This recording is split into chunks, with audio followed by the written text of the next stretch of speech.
नमस्कार। आपके अपने YouTube चैनल मेरे मन की बात के इस अंक में आपका स्वागत है। मैं हूं महेंद्र सुंदरियाल।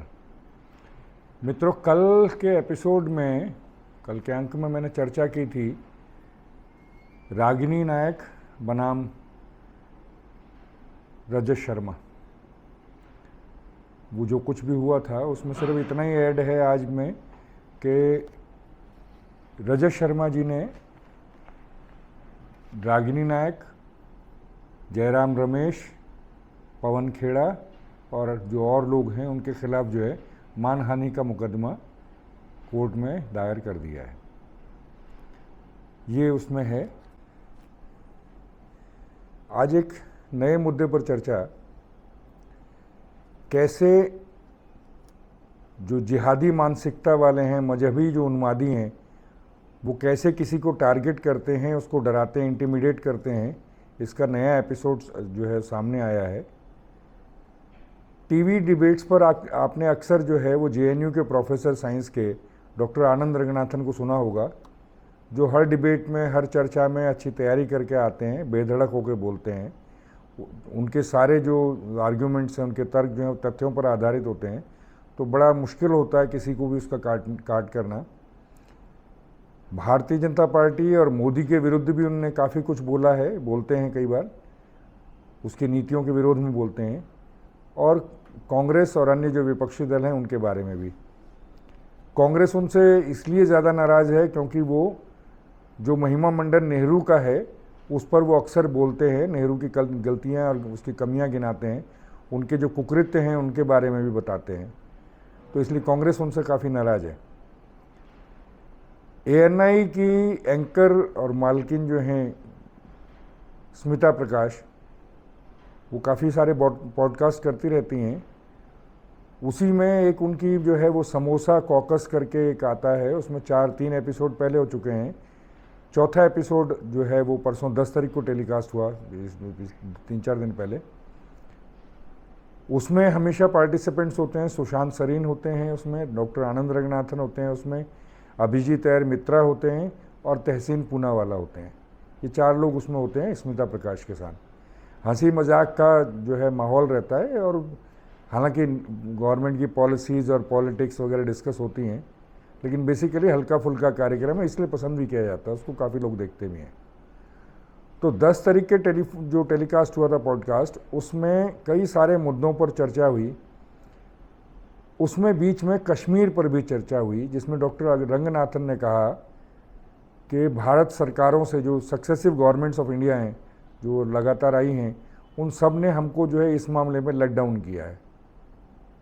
तो ये उनका वक्तव्य था, तो आप इस वीडियो में देखिए उन्होंने क्या कहा है। I don't know what is it that I'm just stunned in a negative sense, like an animal is stunned by an injection of antibiotic or whatever. I have for the last 10 years, 15 years, I'm absolutely not enthused by Kashmir at all. I don't want to visit it. I don't want to sometimes even talk about it, because all our policies cutting across governments have failed us Indians, starting with the Kashmiri Hindus, of course, cutting across party lines. And also this thing about 16 million Indians or tourists visiting Kashmir last year. You're giving it a facade that everything is fine, including these lines. But you're not acting on what should be done. So it is just a facade. There's a tension below the surface. So it can erupt at any moment. The failure if you of the haven't government, rehabilitated 7 lakh Kashmiri Hindus, if their land, if the... Who's bought land? One by one. Let him one finish, second. and then I'll come to Tehseen and Sushant, and then as Sushil Pandit and other Kashmiri Hindus also say, all this money, millions, perhaps billions, that has been minted out of 16 million tourists going there, is all mostly going to terrorists. And then this whole insurgency and whatever you may call it, terrorism, militancy, or whatever face you may like to address it as, is going to continue. You need an Israel-like solution to Kashmir. कम से कम you see, no, that is the worst suggestion. Worst suggestion. Exactly. wait, one by one. Let me Let finish, him finish, and then the fact that Israel has not been able to quote unquote solve it is not because Israel not acting to solve it or Israel not doing things that should be done. If For example, 7 lakh Israelis were driven out of their homes and Israel had not acted, you would have said, हाँ, solve नहीं किया. लेकिन Israel has catered for its people who were hard done by. We haven't. It's as simple as. तो 10 जून को ये telecast हुआ, 2-4 दिन पहले रिकॉर्ड हुआ होगा. 10 जून को ये जो है टेलीकास्ट हुआ. 11 जून को so called fact checker Mohammed Zubair ने एक ट्वीट किया. उस ट्वीट में उन्होंने सीधा सीधा ये कहा कि डॉक्टर रंगनाथन कश्मीर में जेनोसाइड करने के लिए उकसा रहे हैं. आप वो ट्वीट देखिए, उन्होंने जो है किस तरह से बात को मरोड़ा है. जबकि मैंने जो आपको वीडियो दिखाया है, जो उसमें पूरा स्टेटमेंट उनका है कश्मीर के ऊपर, वो दिखाया, उसमें कहीं जेनोसाइड की बात नहीं हुई. ये 11 तारीख को जुबैर ने जानबूझ के ये किया.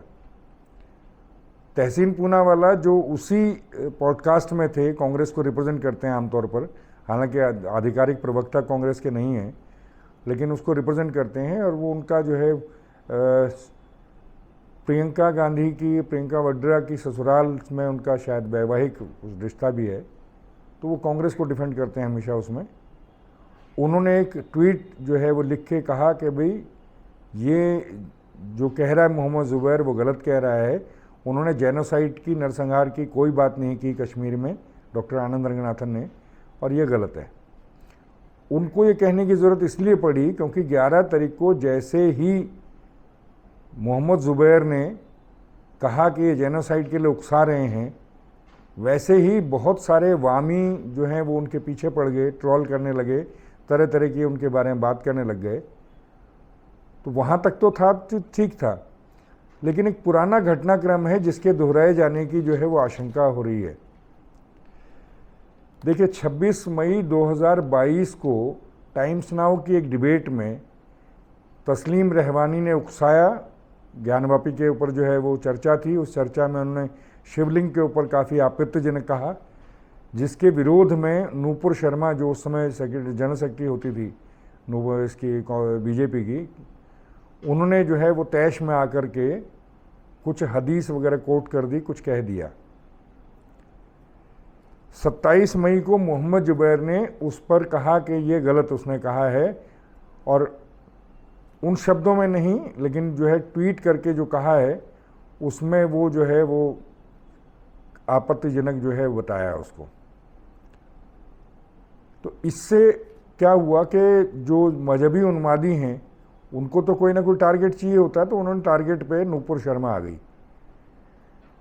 नूपुर शर्मा तक पहुंच नहीं बनी है, लेकिन और लोग जो हैं बेचारे जो निर्दोष हैं, जैसे अमरावती में जो है वो उमेश कोले जो हैं, उसका जो है वो सर काट दिया 21 जून को, और उदयपुर में 28 जून को कन्हैयालाल का सर काट दिया. ये मजहबी उन्मादियों ने किया है. तो मोडस ऑपरेंडी समझ में आ गई ना, कि एक बार कोई कुछ बोलता है, मोहम्मद जुबैर जो जुबियर के नाम पे अपना जो है वो ट्विटर हैंडल रखा हुआ उन्होंने, वो उसको पॉइंट आउट करते हैं, उस उन्मादी जो मानसिकता है उसको टारगेट देते हैं, और फिर वो उसके विरुद्ध होता है. नूपुर शर्मा आज तक भी अपनी सामान्य ज़िंदगी नहीं जी पा रही है, इसी थ्रेट्स के चलते. सिक्योरिटी में ही रहती है.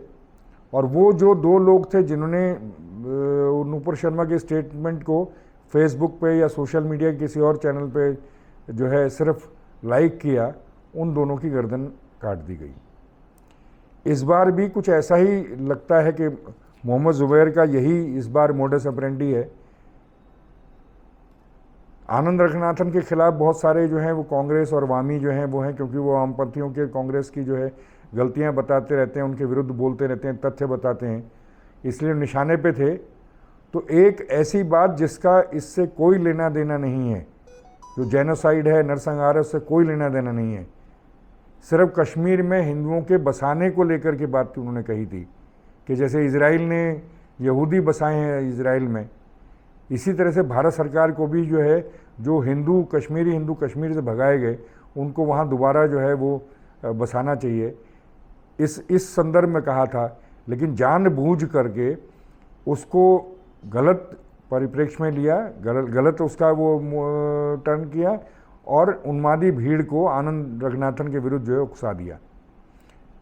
तो अब जो है वो आनंद रंगनाथन उनके निशाने पे हैं, पता नहीं कब किस दिन क्या करें, कुछ पता नहीं है। तो ये मोडस ऑपरेंडी है इनकी, जो वामी हैं और जो मजहबी हैं, इनकी मोडस ऑपरेंडी है ये कि अब अगर कल को उसका संज्ञान ले भी लिया जाए मोहम्मद ज़ुबैर की, उसका वो कहेगा मैंने तो सिर्फ सिंपली ऐसे कहा था कि इसने ये कहा है, मैंने थोड़ा ना कहा किसी को मारो, लेकिन मतलब वही होता है कि मैंने दे दिया, ये टारगेट है, अब इसको करो। तो अब देखते हैं गवर्नमेंट कितनी सिक्योरिटी आनंद रंगनाथन जी को दे पाती है, क्या होता है। तो ये मोडस ऑपरेंडी बताने के लिए ही मैंने आज का एपिसोड बनाया है। तो आज के अंक में इतना ही, फिर अगले अंक में आपसे मुलाकात होती है। नमस्कार।